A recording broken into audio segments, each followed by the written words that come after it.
Geometric progression (GP), a list of numbers in which each term is obtained by multiplying a fixed number to the preceding term except the first term is called GP। यानी GP होती क्या है? ये numbers की एक series होती है जिसमें हर एक टर्म किसी फिक्स नंबर के मल्टीप्लाई करने से या डिवाइड करने से मिलता है except to the first term, यानी फर्स्ट टर्म के बाद। सपोज दैट कि फर्स्ट टर्म ए है और वो फिक्स डिजिट जो हम मल्टीप्लाई कर रहे हैं या डिवाइड कर रहे हैं वो आर है। तो फर्स्ट टर्म अगर ए है तो सेकेंड टर्म क्या होना चाहिए? ये फिक्स डिजिट इसमें मल्टीप्लाई करने से क्या हो जाएगा? ए आर। और फिर जब ए आर बना तो इसके बाद वाली डिजिट क्या होनी चाहिए? यही फिक्स डिजिट फिर से मल्टीप्लाई करेंगे। अब थर्ड डिजिट के बाद फोर्थ डिजिट कब आएगी? जब यही फिक्स डिजिट फिर से मल्टीप्लाई करें। इस तरह से सीरीज बनेगी तो जीपी होगी। या फिर क्या हो? फर्स्ट टर्म हो, ठीक है। सेकेंड टर्म कैसे बने? यही फिक्स टर्म मान लीजिए फर्स्ट सीरीज ए है, सेकेंड टर्म क्या बने? यही फिक्स डिजिट डिवाइड करने से बने, यानी ए अपॉन आर बने। थर्ड टर्म क्या बने? ए अपॉन आर के बाद इसी आर में नीचे फिर से एक डिजिट डिवाइड करने से, यानी आर स्क्वायर से बन जाए।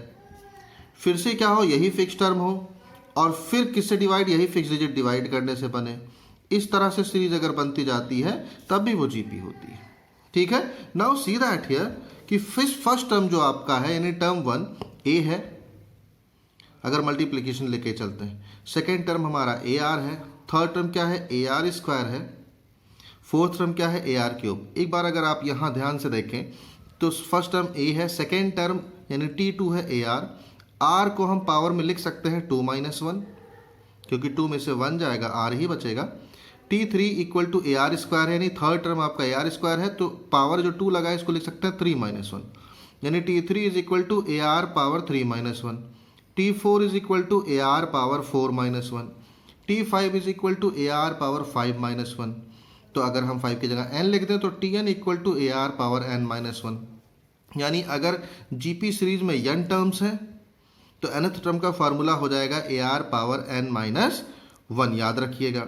और वो nth टर्म क्या है? अगर सीरीज का लास्ट टर्म है तो लास्ट टर्म nth टर्म होगा और वो क्या हो जाएगा? ए आर पावर n - 1। ये तो था बिगिनिंग से nth टर्म निकालने का। अब मान लीजिए सीरीज आपको दी है, लास्ट टर्म l है और कहा जा रहा है कि लास्ट से nth टर्म निकाल लीजिए। तो लास्ट से nth टर्म आपका हो जाएगा last term into 1 upon r power n - 1। ये फार्मूला रख देंगे अगर लास्ट से हमें nth टर्म निकालना है तो, जहाँ आर फिक्स टर्म है। अब फिक्स टर्म क्या है? इस फिक्स टर्म को हम कहेंगे कॉमन रेशियो, इस फिक्स डिजिट को हम कहेंगे कॉमन रेशियो, ठीक है। अब कॉमन रेशियो निकाला कैसे जाएगा सीरीज में? सेकेंड टर्म को अगर फर्स्ट टर्म से डिवाइड कर दें तो ए और ए कट जाएगा, आर बचेगा। ऐसे थर्ड टर्म को अगर सेकेंड टर्म से डिवाइड कर दें तो ए आर कट जाएगा, आर बचेगा। यानी अगर आपको कॉमन रेशियो निकालना है तो second term divided by first term, या फिर third term divided by second term, या फिर fourth term divided by third term, ऐसे ही आप डिवाइड करते हुए चले जाइए, कॉमन रेशियो मिल जाएगा। काफ़ी क्वेश्चन ऐसे मिलेंगे जिसमें आपको चेक करना रहेगा कि ये जीपी सीरीज है नहीं है या नहीं है। तो टर्म्स देख लीजिएगा, सेकेंड को फर्स्ट से डिवाइड कीजिएगा, वही वैल्यू आ जाएगी जो थर्ड को सेकेंड से डिवाइड करने पर आएगा। ये भी उसी के बराबर होगा जब आप फोर्थ टर्म को थर्ड से डिवाइड करेंगे। अगर इस तरह से चेन बनती चली जा रही है तो वो जीपी सीरीज होगी, ठीक है। अब मान लीजिए कि क्वेश्चन ऐसे दिया है कि 3 टर्म्स आर इन जीपी और पता नहीं है कि कौन से टर्म जीपी के हैं, तो वो 3 टर्म आप कौन कौन सा लेट करेंगे? मान लीजिए ए है तो ए के बाद वाला टर्म क्या होता है? A R. ए के पहले वाला टर्म क्या होगा? ए अपॉन आर रहा होगा, तो ए अपॉन आर में जब आर से मल्टीप्लाई करेंगे तभी तो ए आएगा। तो 3 टर्म मानना हो तो ए अपॉन आर, ए और ए आर लेट करेंगे। और अगर 4 टर्म आपको मानना है कि 4 नंबर्स हैं, पता नहीं है 4 नंबर्स कौन कौन से वो जीपी में हैं, तो आप ये लेट करेंगे ए आर पावर क्यूब, यानी a upon r power cube, comma a upon r, a r और ए आर क्यूब। अगर 5 टर्म आपको लेट करने हैं तो a upon r square, a upon r, a r square, इस तरह से लेट करते हुए चले जाएंगे। अब कुछ एक न्यूमेरिकल्स देख लेते हैं। मान लीजिए ये सीरीज हमें दी गई है 1/6, 1/3, 2/3, इस तरह से। कॉमन रेशियो हमें निकालना है, तो कॉमन रेशियो में क्या करेंगे? ये जो सेकेंड टर्म है 1/3, इसको डिवाइड कर देंगे फर्स्ट टर्म से, यानी second term by first term.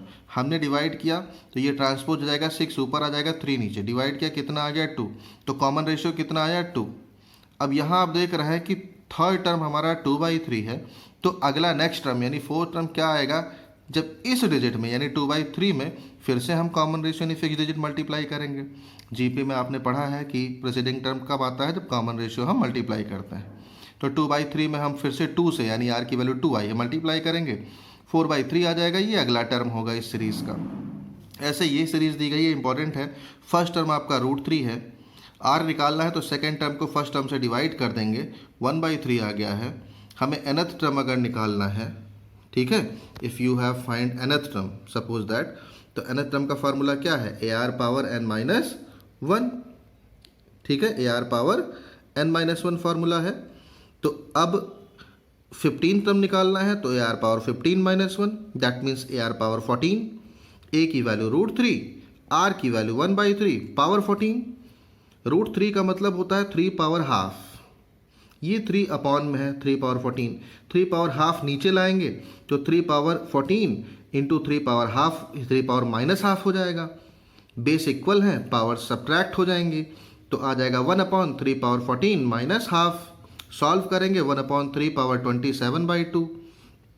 इसको हमने मिक्स फ्रैक्शन में चेंज किया है तो 1/3 पावर 13 इंटू हाफ, 1/3 पावर 13 अलग हो गया और 3 पावर हाफ की वैल्यू होती है √3। ये आंसर आ जाएगा 15 टर्म का, ठीक है। इसी तरह से ये वाला क्वेश्चन मैंने सॉल्व किया, आप देख लीजिएगा इसको। अब मान लीजिए क्वेश्चन है कि जिसमें 3rd टर्म दिया है, 6th टर्म दिया है और हमें 10th टर्म निकालना है। तो 3rd टर्म क्या होता है, AR पावर 3-1 यानी AR पावर 2, कितनी वैल्यू दी है 24। 6th टर्म क्या होगा, AR पावर 6-1 और ये कितना दिया है 192 यानी AR पावर 5 इक्वल टू 192। अब AR पावर 5 को हम डिवाइड कर दें AR स्क्वायर से तो A और A कैंसिल हो जाएगा, R स्क्वायर से R पावर 5 डिवाइड करेंगे तो 5 - 2 कितना बचेगा, R पावर 3।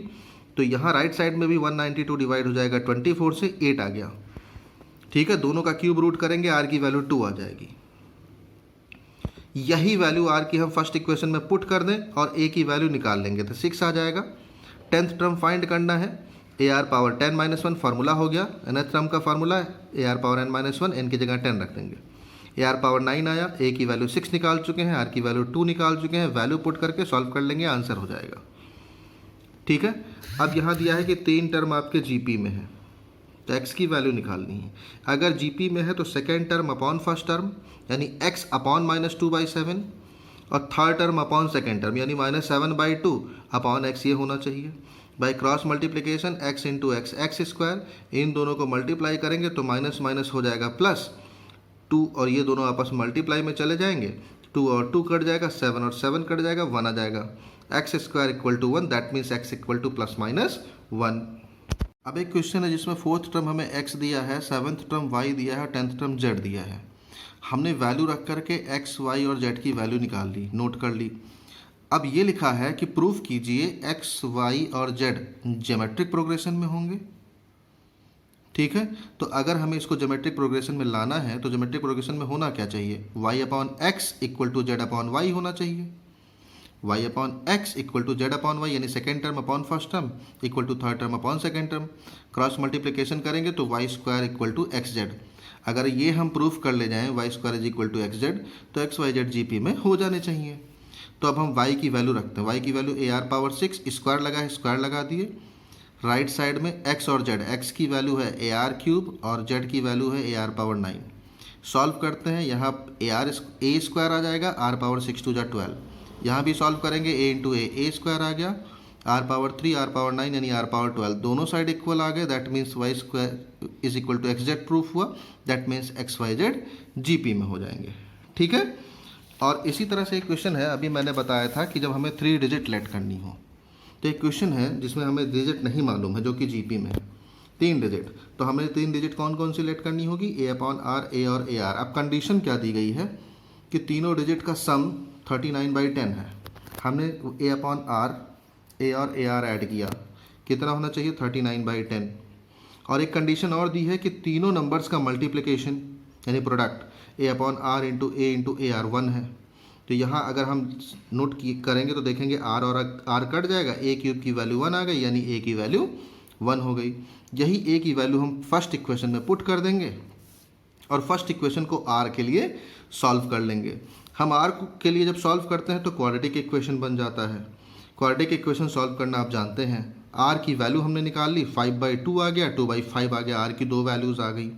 जब आर की दो वैल्यूज़ आ जाएं तो आर की वैल्यू आप पुट करते हुए चले जाइए। हमें नंबर्स कौन कौन से थे हमारे पास, A/R था, A था और AR था। अब एक बार हमें क्या वैल्यू रखनी है, ये 5/2 हमारा एक आंसर आया है, तो एट R = 5/2 रख लें और A की वैल्यू कितनी आई है, 1 आई है। ठीक है, यहाँ पर अगर हम वैल्यू रखेंगे तो हमें पहला आंसर मिलेगा। A की वैल्यू 1, R की वैल्यू 5/2, A की वैल्यू 1 और AR में A की वैल्यू 1, R की वैल्यू 5/2। ये आपका टर्म पलट जाएगा, 2/5 आ जाएगा, ये 1 आ जाएगा और ये 5/2 आ गया। ये पहला आंसर हो गया। इसी तरह से दूसरा आंसर हमारा आया है R का 2/5। R = 2/5 रखेंगे और A = 1 रखेंगे। किसमें, इसमें A की वैल्यू 1 रखेंगे और R की वैल्यू 2/5 रखेंगे। A लिखा हुआ है, A की वैल्यू 1 है, फिर AR है, A की वैल्यू 1 है और R की वैल्यू 2/5 है। इसको सॉल्व करेंगे, पलट जाएगा, 5/2, 1, 2/5, ये आंसर आ जाएगा। तो डबल आंसर हमारे आ जाते हैं।